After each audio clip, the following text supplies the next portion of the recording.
Okay, welcome. Thank you very much for clicking on. Have you ever been curious as to what type of antiques and collectibles sell and for how much can you make a profit on them, things like that?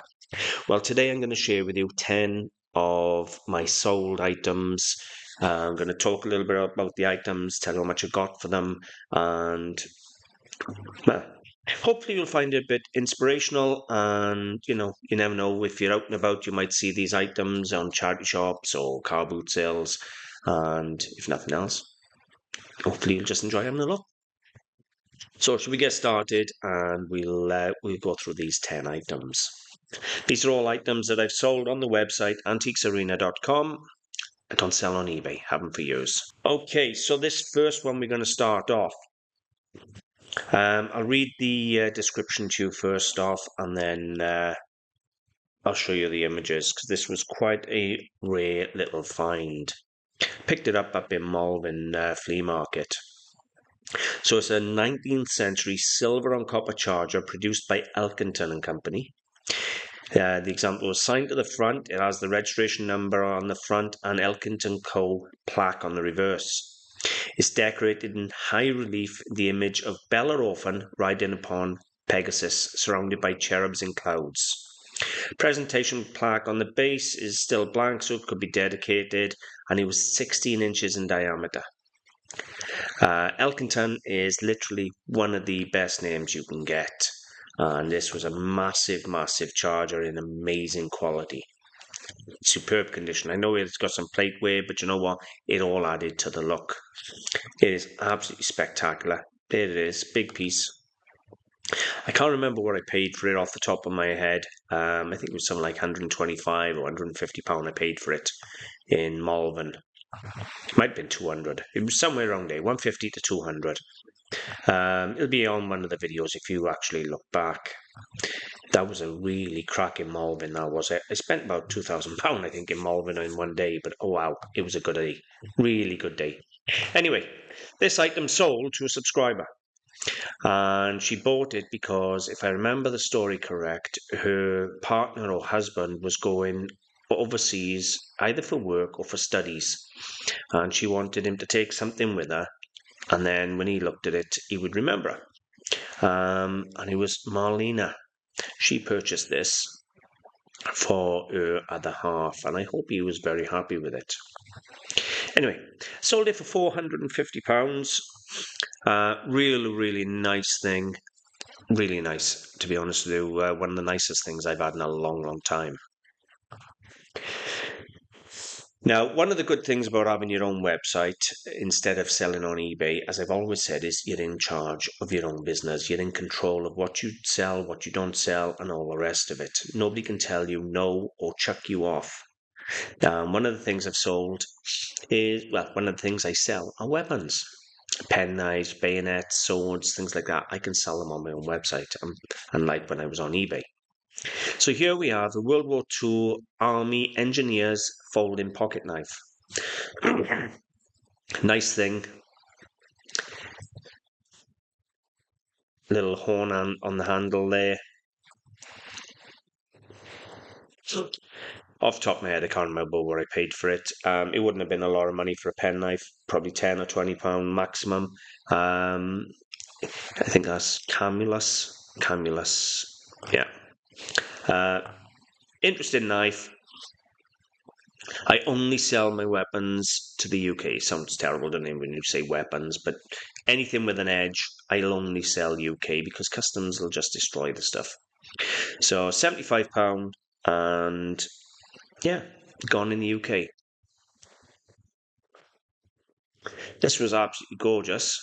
I picked this up down in Surrey off, I think it was Roger, one of the regulars down there I had a chat to. Anyway, it's Canteen Cutlery, but it was awarded. It was produced by William Rogers, who is literally one of the top cutlery manufacturers, but it was awarded to Sergeant G. Lee of the Queen's Dragon's Guard, 1958 to 1961. Really, really nice set. Again, I didn't pay a lot of money for this, something like £30, £40. Really, look how good looking that is. That's a really good looking set. And there you go. I cut my way, William Rogers, Sheffield of England. I like that. That's a bit of a take off. I did it my way, innit, with Frank Sinatra. Anyway, lovely set. There you go. That's probably a silver plaque on the top there, even though it's not hallmarked.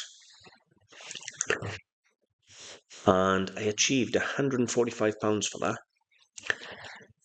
When you're looking for antiques and collectibles, what you're looking for is something you can put a story to. If you can put a story to something and a good description to something, or give it a bit of provenance, things like that, always adds value, always adds saleability. This was a lovely little thing, if you can call it little. It was 9.5 inches tall. It's a Millefiori, so Murano glass Millefiori lampshade.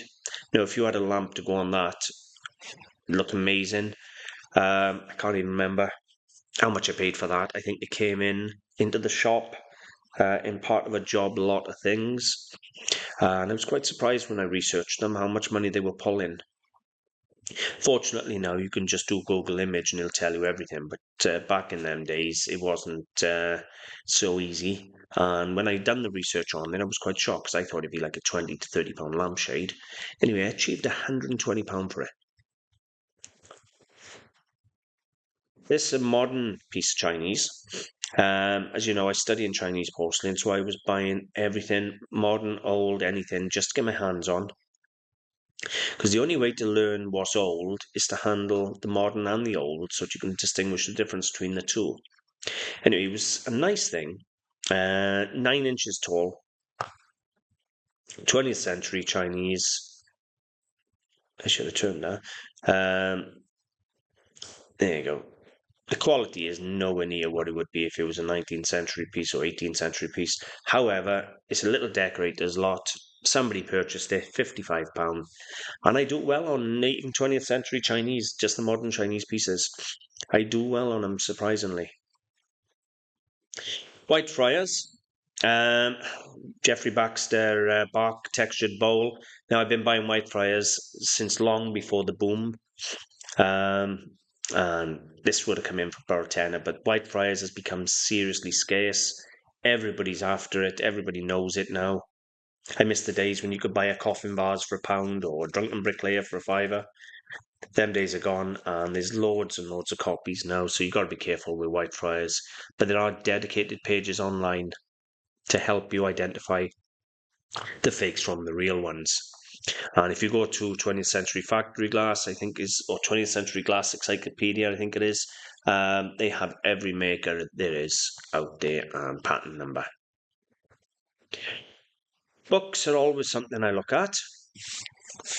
Now, books are hard to sell. Some people make a fortune on them, but they're heavy, they take up a lot of room, and they're hard to sell. So I'm very picky on what books I get. This was a first edition, 1933, History of the 2nd Battalion of the Monmouthshire Regiment. So it was a first edition. It had a bit of age. It's not far off 100-year-old, and it was a military book. You know, the Monmouthshire Regiment. It wouldn't have cost me more than a couple of pound or two. The good thing about books is you go around car boot sales and charity shops and that, and they can't give the books away. Books, 50p and a pound everywhere. The amount of first edition Harry Potters I've bought for 50p and sold, for 20, 30, 40 pound is nobody's business. One of my earliest finds, rather, not my best finds, was I bought a book back 20-something years ago in Cutlery car boot sale, and the book was dated something like 1957 or 58, something like that, but it was all about the moon landing before we supposedly landed on the moon. And I had something like £200 for that, for a 10p book. And that started me on buying books as often as I could find them. Now I tend to focus on, it has to be something special about the book, or it has to be 18th century, or something along them lines. But books do sell, they're just hard to sell. And they break you back. I don't know if you saw my video this week. I just purchased 8 of these figurines for £50. And you can see there, £55 for a single. Coalport, this one. The ones I had this week were Royal Dalton. And everything you need to know about fine china figurines is on the base. Condition is everything with mass-produced items. If they're damaged, don't even touch them if they're mass-produced. There you go, Coalport. Happy birthday. Modelled by Jack Glynn. Date is 2000. And I achieved £55 for that. Now, I've done multiple videos.